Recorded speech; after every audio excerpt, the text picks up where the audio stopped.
today, as you can see by the title, is we're going to go through egg bar. The reason we're going to do an egg bar, I believe we did a straight bar last block anyway. Egg bars nowadays are something which don't get talked about quite a lot because they've got a lot of bad press.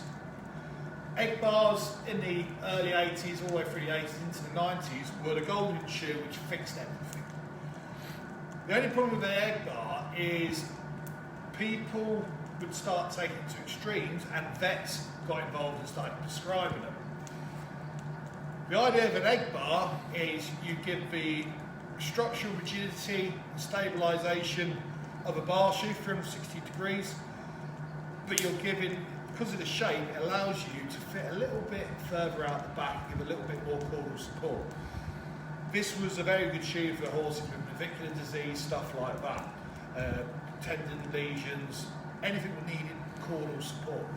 The problem with the egg bar, as I say, is a lot of vets started prescribing them and were telling farriers how to fit them. Fit them longer, give them as much caudal support as you can. What happens at that point is, and the cameraman's going to laugh, is what we end up with is, imagine a large toilet seat and a small bottom. Everything's going to fall through the middle and you're going to get a wet bottom, okay? And that's what was happening. Horses' feet were prolapsing through the centre and ended up with crushed heels, prolapsed frogs, soles, etc. Now, fast forward to modern times, the egg bar is still frowned upon by a lot of people. Yes, we have lots of inserts now and wide bar techniques of being able to really get a lot of material into the bars. Obviously, things like Jim Blurt and other manufacturers are doing these really wide bar frog plates, which allows us to support the frog stay, support the frog, and get the material out the back and fit long. Okay, but again, sometimes there's a lot of material sticking around the back. Certain foot shapes do lend themselves to a more rounded bar, like on an egg bar. Horses with very contracted, narrow heels, if you make a circle around that and come around, you'll fit the centre of steel a lot easier and give yourself a little bit more caudal support. But again, remember, there's not a lot of people nowadays using bar shoes, stuff like that, without incorporating it with a pad, a packer, some kind of filler. If we do that with an egg bar, or even jump weld or weld an insert, a frog insert into the egg bar, make it into an egg heart bar, for example, again, we're going to still support the common of the bone, so we can then fit the material around the back, okay? So it's not a defunct dead shoe, it's not something from the past. It's a good talking point to have in your diploma board. But again, it's one of those shoes, you've got to understand it to be able to use it, okay? And like I say, there's still a lot of uses for the egg bar shoe. Again, it's a good way of giving caudal support. And like I say, if you've got a very narrow contracted heel horse and you try and fit a she-made straight bar to it, or even fit in an insert to fit that shoe, by the time you fit the shoe, that bar's now too wide and you're not going to support, which is one of the biggest problems you'll see when people, especially on social media, when they put pictures of, put a handmade bar shoe on. A lot of the time, or very often, you'll look through the centre of the shoe and you'll see that the bars and the heel are not properly supported. They're fitted to the inside border of the steel to give maximum width, because the bar's probably too wide and they can't support that foot properly and end up doing more damage. So sometimes an egg bar will drop on and actually give that, be easier to fit to that shaped foot. Okay, so it's a shoe every now and again I'll still use, again, when the foot shape lends itself to it. But as a welded shoe, it's a very simple shoe to make. Probably need a little bit less, because of the nature of the shape and the forging of the bar, probably need a little less material than we would do making a straight bar. For example, if I was making a 13-inch shoe, obviously going to make it to a straight bar, I'd probably add 3 inches, whereas for a egg bar, I'd probably only add 2, because I'm just coming across the heels. And then when we jump weld it, we're going to end up with a lot more material where we've overlapped. But again, that can be used to your advantage as well, but we'll talk about that when we get there. So, I've got just a piece I found laying around, inch 5/16. You can use inch 3/8, you can make a slightly smaller one, use 3/4, 3/8, it's entirely up to you. I think one of the really important things with an egg bar is the width of the material though. We want a nice wide material, because not to give us extra width, but to try and fill in some of the hole in the middle. Okay, so it's supporting the inside of the foot. Okay, more about that in a bit. So I've got 16 inches there. All I'm going to do quickly is just dot it bang in the centre. Only lightly, just a reference point while I put the turn in. Now again, a shoe like this, you can either toe clip it or side clip it. Normally if you're trying to change the platform underneath the horse, give it more material, you can pretty try and fit the toe under, so you probably would side clip it. Okay. What's very important about these shoes as well is the shape.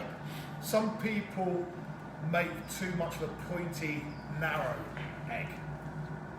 To fit this properly, on a normal foot, it wants to be more like a circle. If we're going to fit it to a horse with contracted heels, it's going to be a little bit more egg shape. I'm going to make a front, by the way, okay? So it wants to be like a bowl, but slightly egg shape, okay? If you make it too pointy, then you are going to end up fitting it too long and everything will fall through the centre. Okay, so again, I'm going to side clip it, so I'll artificially wear the toe or put a slight roll in it, so I don't need to jump it up, okay? But it is important that, you know, technically we're making like a 13 inch, 13.5 inch shoe, so it's important we put a 13.5 inch toe bend in it, okay? So if we imagine like taking that much steel off, that's the kind of like scaling of the toe bend we need to do, okay? Right. And if you do struggle with that scaling, what you can do is very lightly, just to know where it's going to start and where it's going to finish. Remember, without making too much mess, because once we weld it, and if it does stretch and stuff, okay, just as a rough guide, just very lightly, just give us a couple of marks so we know where we're hitting with our hammer, okay? Again, I've marked that roughly as a 13 inch shoe. So I know I've got a bend between there and there, okay? So, right, let's get bending.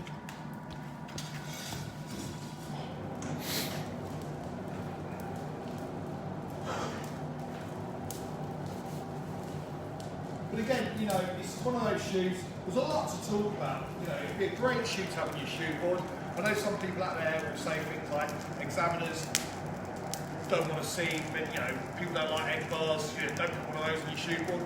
Well actually, if you can talk about it, the pros of it and the cons, it's not all bad. There are still some very good pros to it. And again, remember, if I put one into my board, I'll just say to the examiners when they say, you know, do you not think that's going to cause damage? You go, no, but I fit it with a pad, with a packer underneath, kind of support it, or, you know, there's loads we can do. It's a good shoe, and it's a simple shoe.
So obviously you only put a toe bend on it, you don't need the heat that long.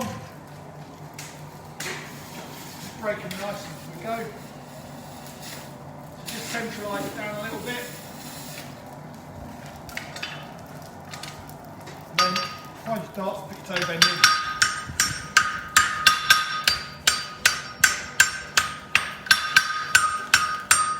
Remember, even though we've got 16 inches here, don't put a 16 inch toe bend in. Okay.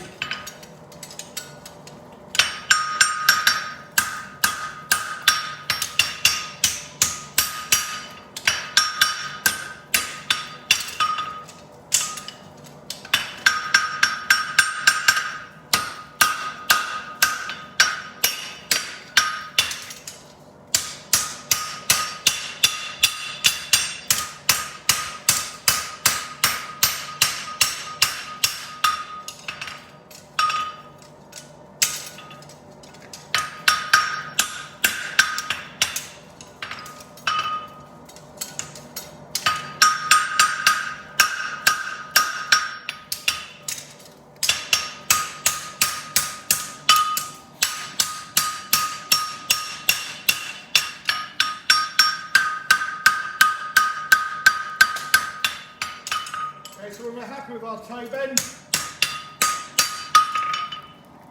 we're going to turn the branches.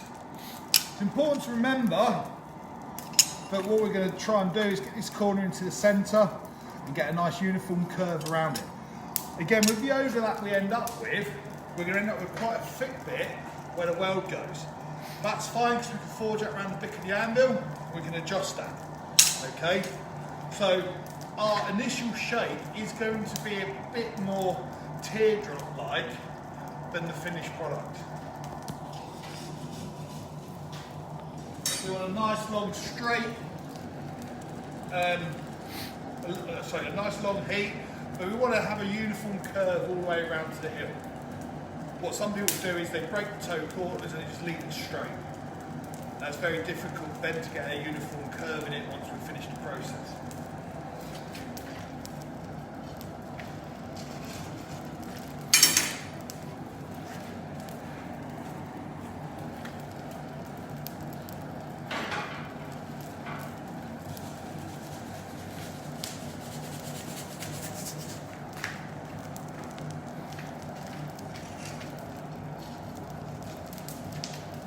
Nice long heat.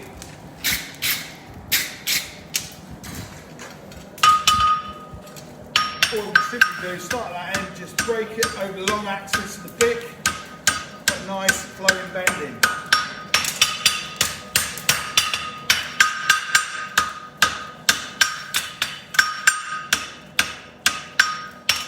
As you line it up on the anvil, trying to get that corner roughly into the centre. Okay, so I can probably just bend that round a bit more. So, obviously for us right-handers out there, when it comes to welding this, we obviously go left over right. Okay, so that one's going to be on top of there, so we need to scarf that side of it. All I simply do to scarf it is work that inside corner there. Okay, and I'll just hold it over the side of the anvil and give it a couple of hits. Don't overdo it. I'm not doing anything too fancy. I'm just literally just panning down that inside corner a little bit. So, other side now, just going to repeat the same thing.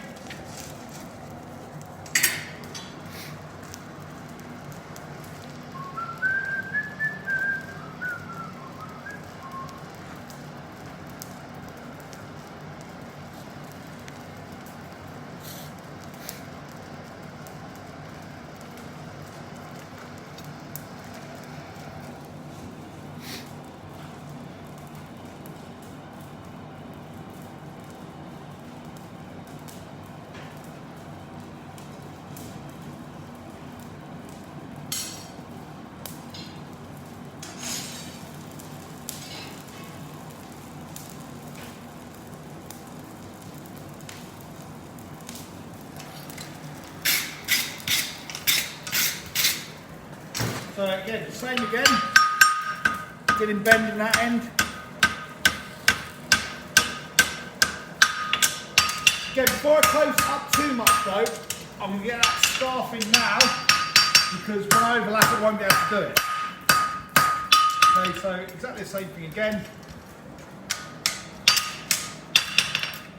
And now start to symmetrize it up, making sure we've got a nice flow symmetrical shape and we've got the heels overlapping.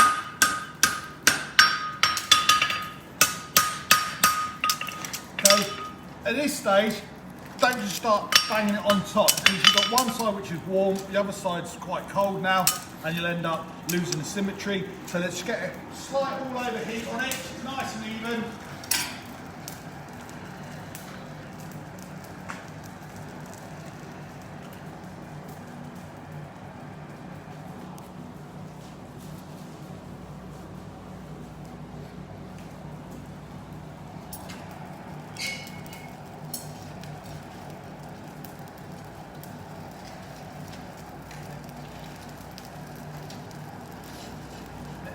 Even heat equals even shape.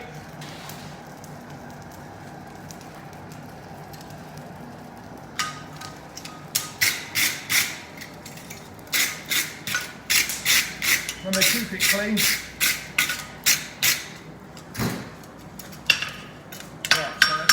go.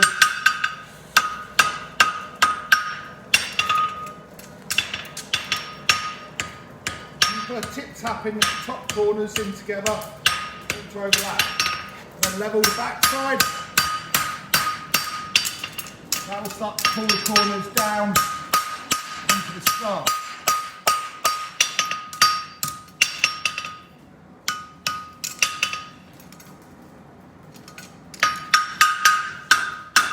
Try and maintain as much symmetry as you can.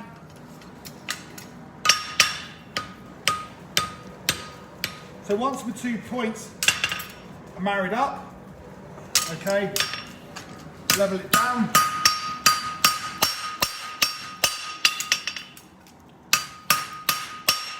Same on that side. You've got a nice amount of overlap there. So again, when I fire weld that now, okay, we'll work the scarf out. That material there is going to, by the time I forge it down, it's only 1.5/16", but it is going to spread quite a lot. The thing to do is to fire weld that, tidy it up, but leave the lump there to start with, and I'll explain why once I've welded it.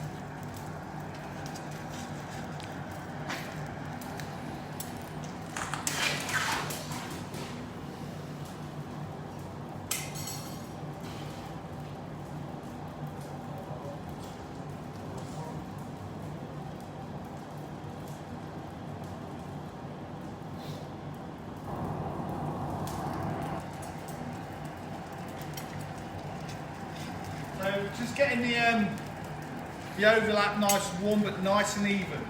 Don't want it hotter one side than the other. Okay, so have a look down it. Can we see daylight? And get nice and clean. Have a look down it. Can we see daylight? Let's just push that in a little bit. Right, good. Right, now we've got this nice red temperature, slightly orange.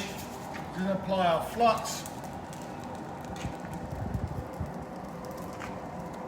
Always the best flux to use is always someone else's. Okay, and I'm just going to go around where the overlaps are and just put a drizzle of that on it. Okay, don't need too much. But again, you don't want to be over sparing with it. So I always say use someone else's. Once you've got that, gently slide in the fire, turn the air on, get up to welding temperature. But remember, it's really important we get a nice even heat. So don't just leave it in there. Let it get warm, and then turn it. So both sides are getting up to temperature at the same time.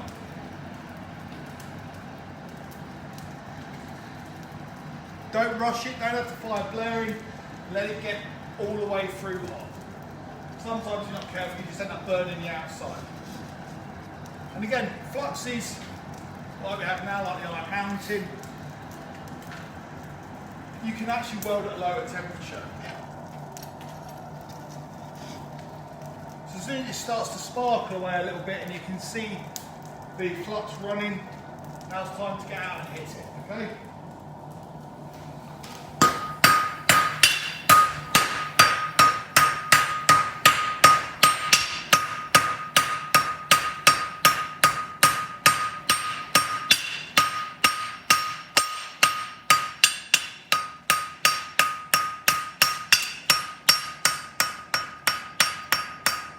Get on the heel of the hammer around where the scarves are.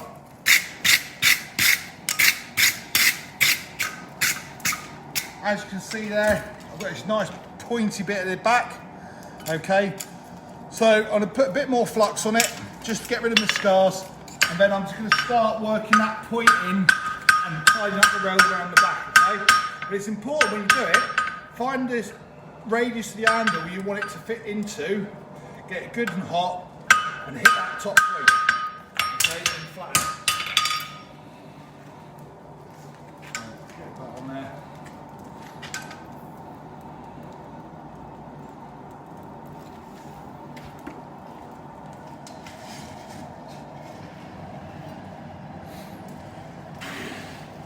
So this is probably the easiest type of bar shoe there is to make.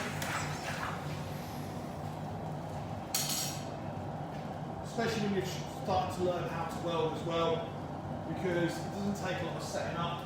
If you just do it with off cuts and scrap bits of metal, it's a good way of practicing actually the process of fire welding. Simply mess around hockey stick and you can learn that at the latest stage.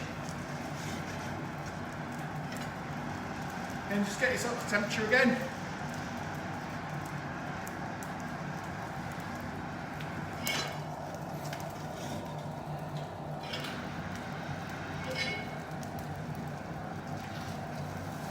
Cool.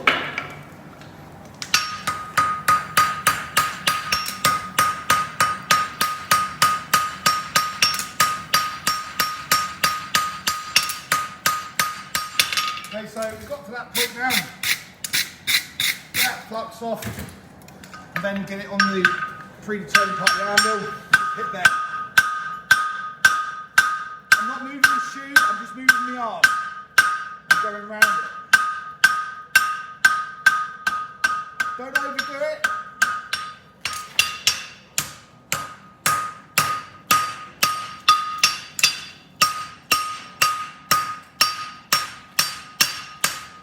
The main part of that was getting that nice radius on the inside border.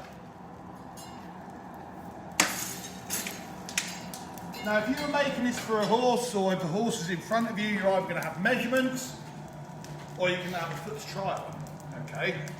Or pre-existing shoe. At this point, before we go any further, it's important that we measure, okay? Or we put it on the foot. So if this was an AW exam, for example, before I do anything else, this is where I get the shoe in the tongs and I go over and have a look on the horse.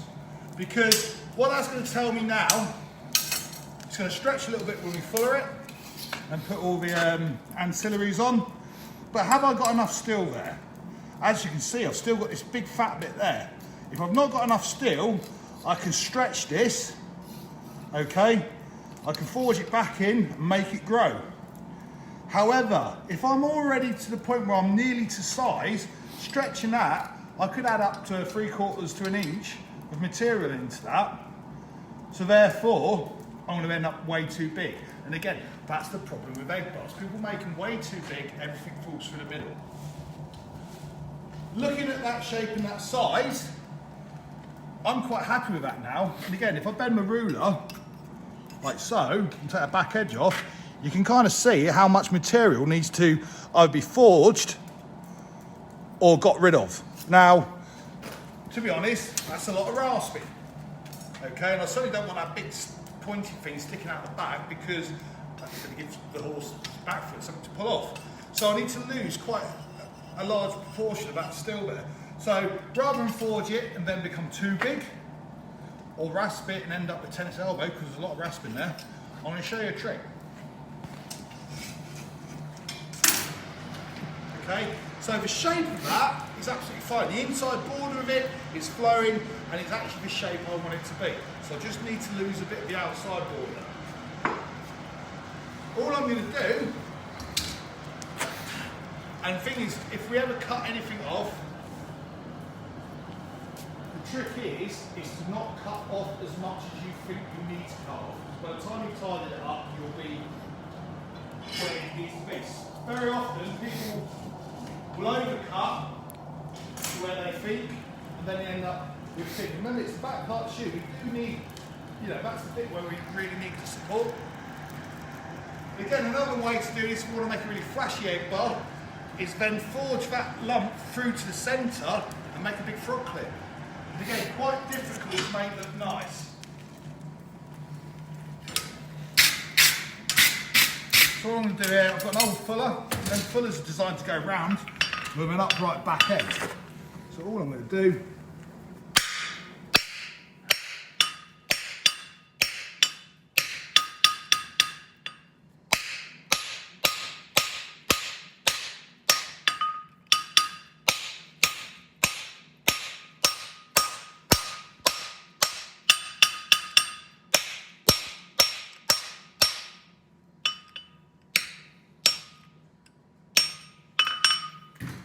okay, so I've got that back edge off.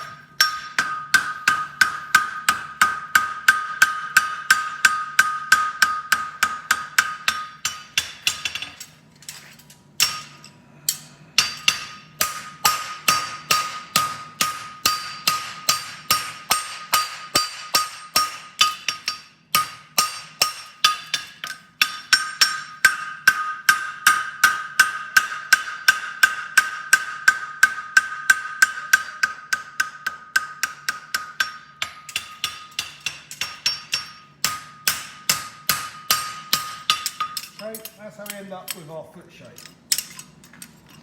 Okay. So what I want to do now is start putting my ancillaries on. So where I lightly marked it on the other side, I'm just going to remark it to exactly where I want it now. So centre mark.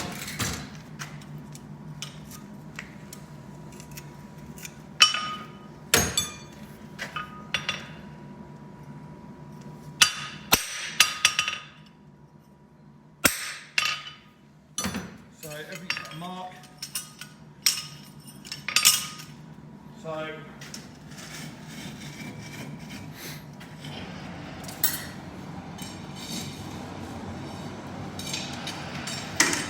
I'm going to 3/4 full of this.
Them off around the back of my hammer as well.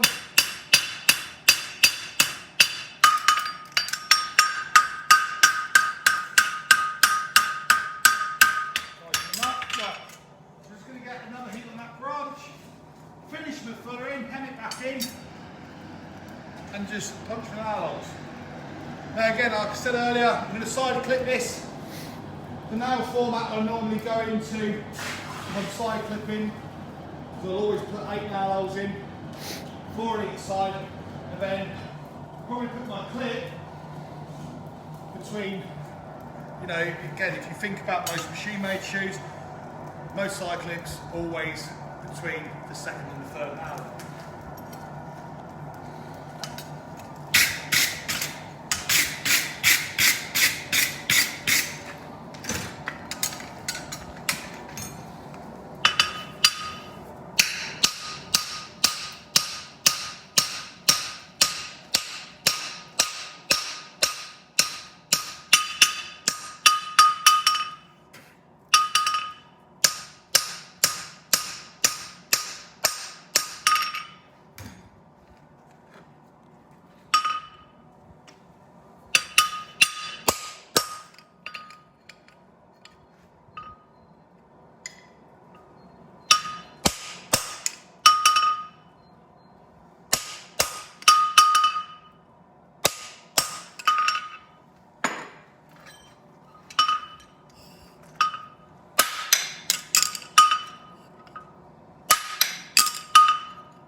Make sure it's nice and flat. Okay, one more heat, just on that branch.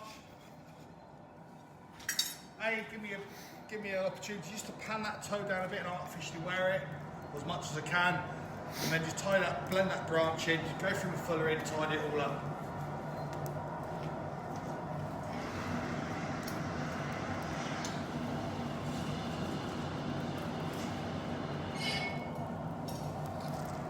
Okay, don't need too hot for that.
Okay, and lastly, round side of the hammer, we're just going to seat out from the heel nail round to the toe.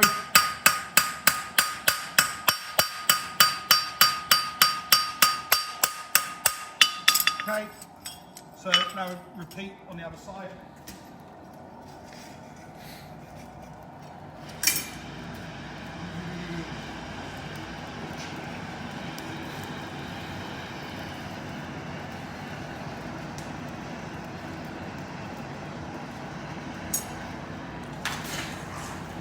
When a shoe like this, support shoe, we don't want to overcomplicate it, making insides and outsides and stuff like that. It's just nice and symmetrical.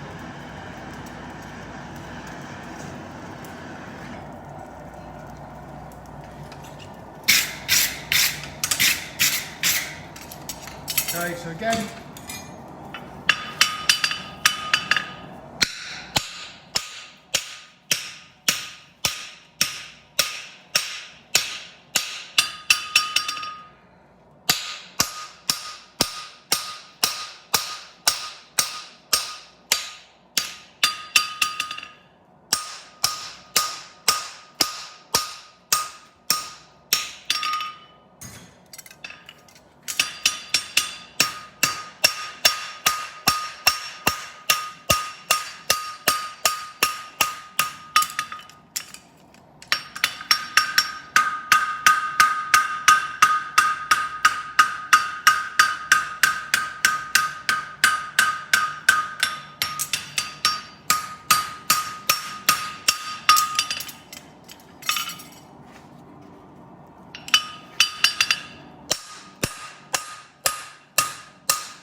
dip it in the fire, stuck nail holes in,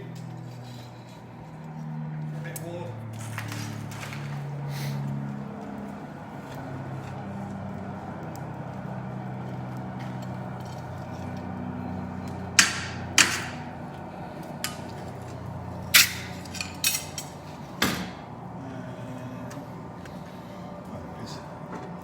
Okay, so again, slap nail holes. Put them in pretty uniform.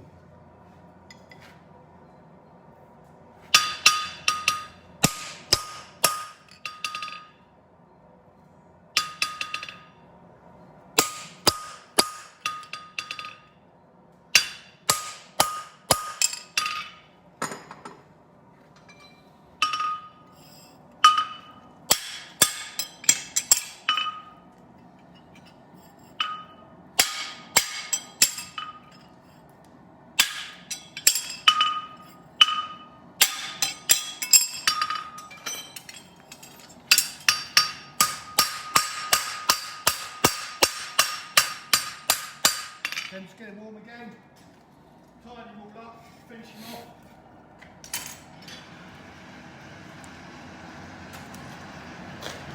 And again on this heat, it's always quite good just to get a nice gentle over heat, because if there's any point the shoe's not flowing, it's a perfect opportunity just to address those problems.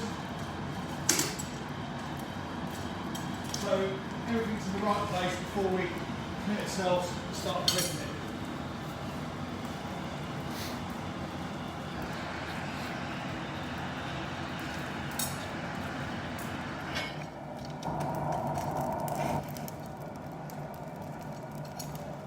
Okay.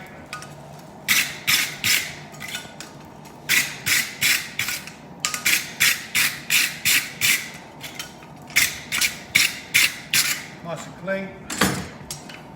Okay, so first thing I want to do is just blend.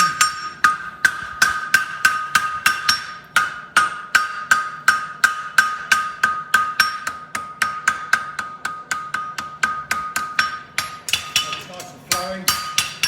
Just box them a little bit with the hammer.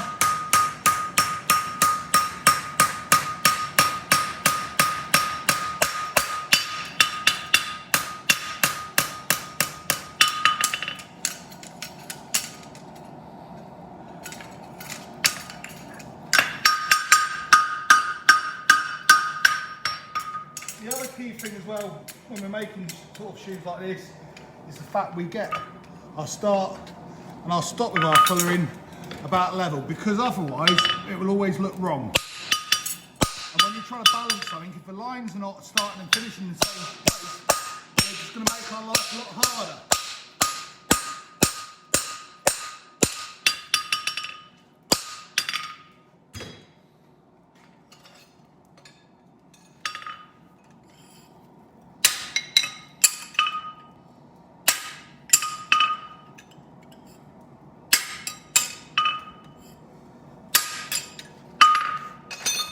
Okay, so lastly, just finish off our seat now, finger toe to the inside nail.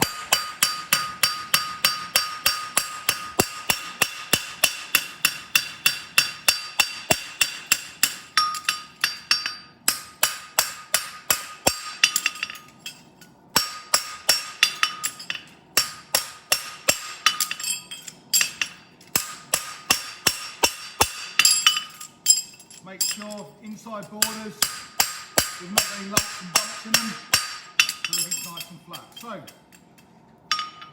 have a look down through that then. So, we've got a nice amount of symmetry in there, nice and flowing. Again, the heels have contracted a little bit on this foot. Okay, let's try and imagine our frog in there. Okay, but we're going to come around and give that a little bit of extra support, which, when we think about that, this is only going to give us, you know, well-fitted heels, but it's only going to give us about that much more support anyway. You know, which, let's face it, is like one of the Weld toe inserts extra on the back. What you could do is fit a straight bar, narrow bar it, and just weld one of those to the back and then box that off. That's another option. Okay. Okay, so, but again, nice round shoe there.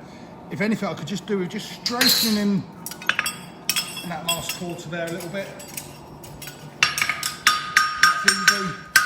Air hit it. Straighten them up without squashing the section.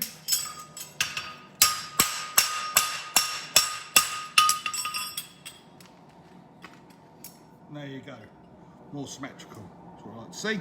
So, obviously at this point before I clip it, again I'll be putting my ruler on it. I'll be measuring it, going to the foot, whatever, depends where the horse was. Okay.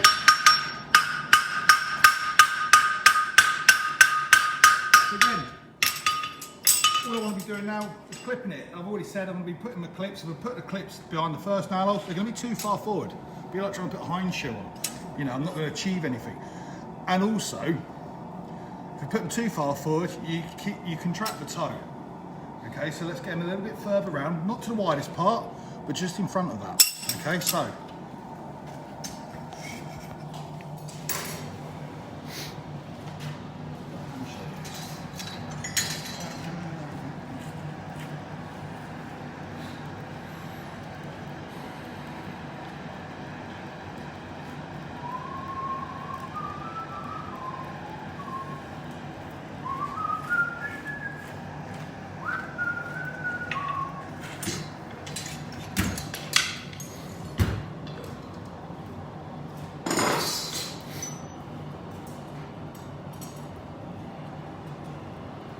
Nice heat on it. Again, I always, side clips, quarter clips, I always tend to hand clip them. It causes a lot less distortion in my eyes for myself.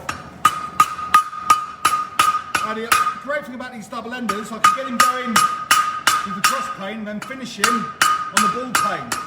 That will give me, for this section, a better size clip.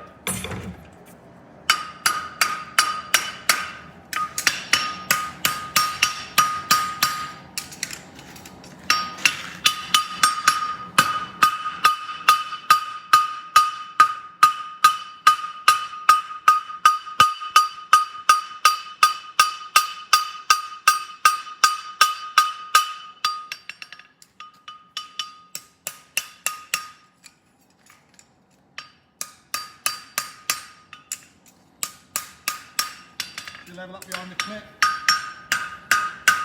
round any of the distortions up, and set your clip on.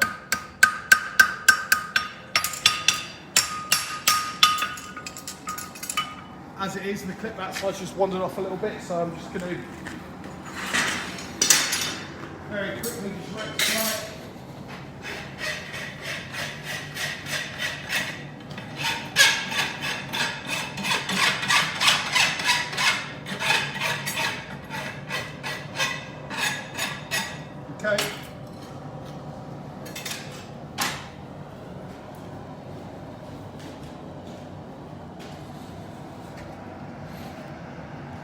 again the other side.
Bod that clip a little bit so we give it a bit of a tidy up. Out of practice.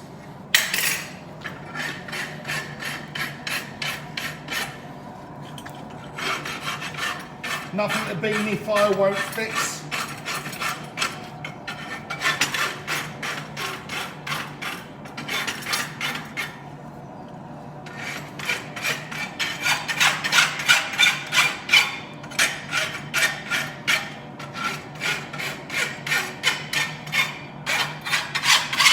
Remember, cyclic and fronts, the clips don't need to be massive, because you've got two of them anyway.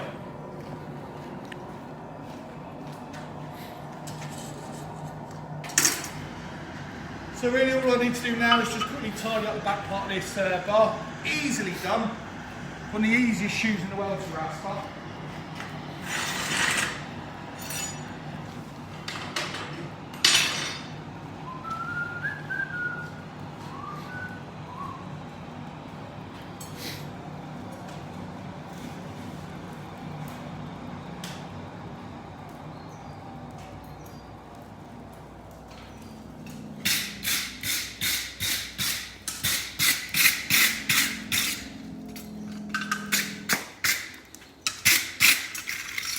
So straight away, over in the vise.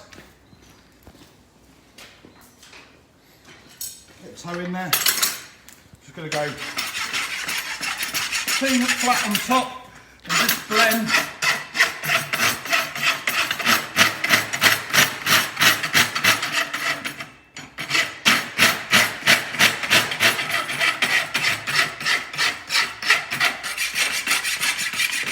Okay.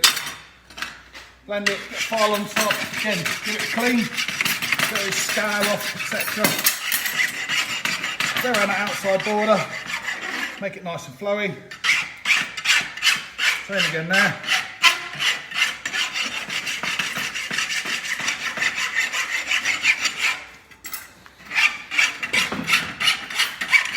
Okay, when you get your round side,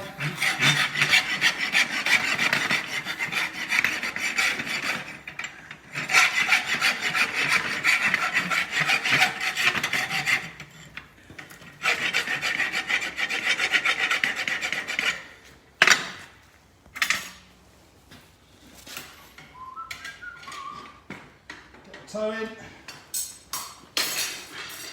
not going to bother rasping the toe. I'm going to go flat over the top. Just fill it in.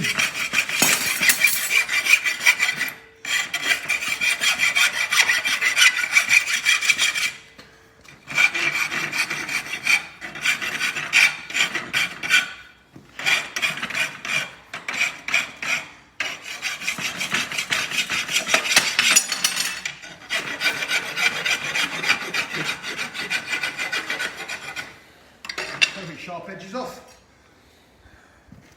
All I've really got to do then is just complement the boxing after I boxed him. Off with it with a hammer.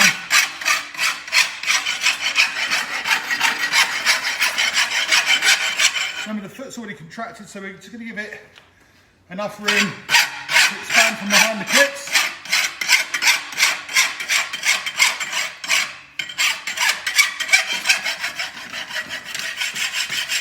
Get a bit of a clean.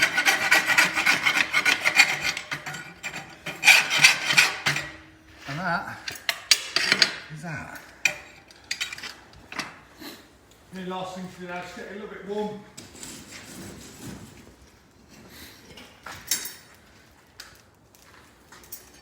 Give it a quick brush up. Go through the nails, make sure it's level. Shoot complete.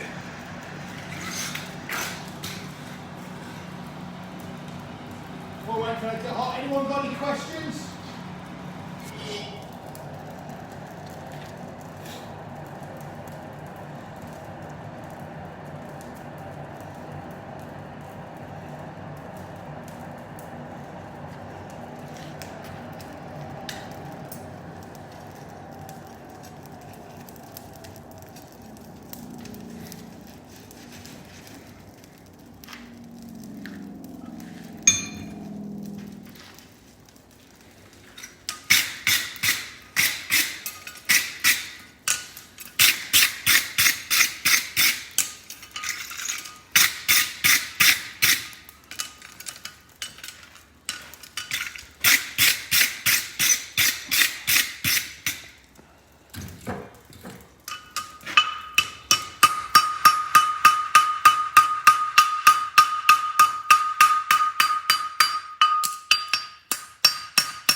Okay, and then lastly just level him up.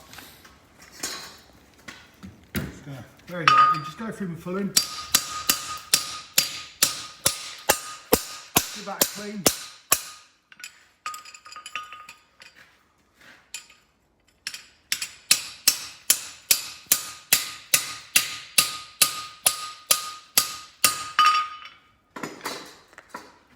And just go through the nails once more.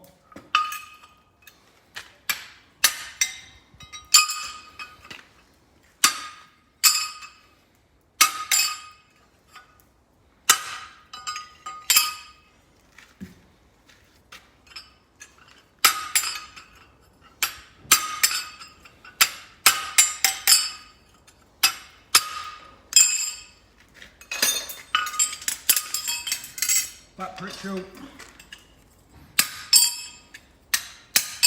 Remember, we're only just squaring and tidying up with this, we're not opening them up, shouldn't need it.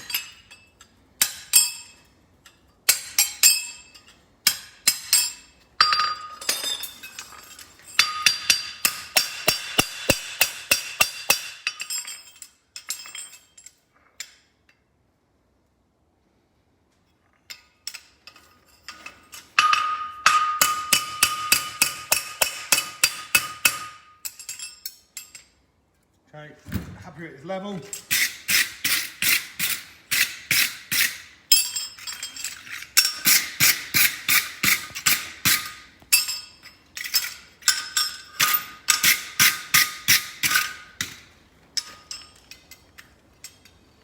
Okay, so we look down our shoe now. Think of it proportionately. So nice to square on your handle. Okay. 2 equal halves. Now again, imagine where the frog's going to be, what the frog's going to be doing. Okay, a good way of illustrating that. Frog's going to be up in there. So, that as a given, if we do need to put some extra support on that, it's quite simple. We either put a pad with a packer in between the shoe and the foot, or quite easily do, especially with what we have available nowadays in the back of the van, simply cut the back end of one of these, weld that in place. Cut that off there, linish it up, weld it straight in the back heel of that, So let's have a look. Or we could even jump weld it in, you know? None of this complicated heart bar shoe making anymore. We could just jump weld one of those in. But again, most of us will probably put a padding and packer in there. You know, try and make additional cushion area work, that part of the foot. Okay, but the whole thing of the olden days of egg bars are bad doesn't exist anymore. Probably a shoe, and I can see in the next few years, probably making a comeback anyway. But it's an easy bar shoe to make. Does a job. The other thing you've got to bear in mind with the egg bar, and this is again why it was probably so successful in a lot of navicular cases back in the day, but no one asked the question why. What we know is obviously we need caudal support for, you know, horses with pain at the back of the foot, like navicular, that kind of thing, palm of foot pain. The other thing we know, sometimes by overloading that, by putting a heart bar, forcing pressure through the digital cushion, through the frog, into the navicular region, sometimes will aggravate it. This is also quite common with horses with bilateral side bone, when both sides are affected. By putting an egg bar on, and actually being quite bold at the back, you are kind of offloading that area in the middle. Yes, it's going to drop down, but sometimes pushing pressure on it causes acute lameness, or certainly gives you an aggravated sort of like response on loading. So sometimes there is a place for a shoe like this because you're actually unweighting that area. So I know a few people with some laminitis cases, sorry, not laminitis, navicular cases and bilateral side bone cases where they've actually found that that was the only shoe which the horse would go sound on. So you're giving the horse structural integrity, taking away shearing forces, giving some caudal support, but leaving that stuff in the middle alone. So egg bar shoe, extra caudal support. You can add additional central support or solar support, whatever you'd want to call it. But and again, in some cases you don't want to put that in. You want to leave this area kind of free to do its own thing. Right, so guys watching this from college, that was 16 inches of 1.5/16. You know, again, if you're making a shoe smaller than 15, I'd go for 3/4, 5/16. Okay, you can make these out of concave if you wanted to, you know. But what I want you guys to do, I don't care what size or section, as long as it's applicable to the shoe size. By Thursday morning, which is your end of block oral assessment. So, and I'll put the assignment up later with this morning's assignment as well. I just want one egg bar front, okay? 3/4 fullered plain stamp, preferably 3/4 fullered, okay? Get your eye in with the fuller in. Side clips, brassed up, okay? Best effort. Obviously, tomorrow afternoon you've got a, end of block assessment practical. Okay, so whether you make your shoe now or then, it's entirely up to you, as long as it's with me by 8:30 on Thursday morning. Okay, any questions, send me a message. I'll try and answer it. Again, one of these shoes, down but not out. It has still got its place, but as fire welding goes, it's a good way of practicing your fire welding and your shoe symmetry, shoe shape. But I have just realised that I just need to finish this.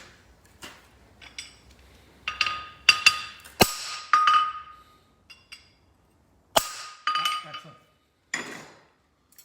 Little things like that will drive you mad. Right, thanks for watching. Any questions, send me a message and we'll try and answer it. Better have to phone the socket then, anyway.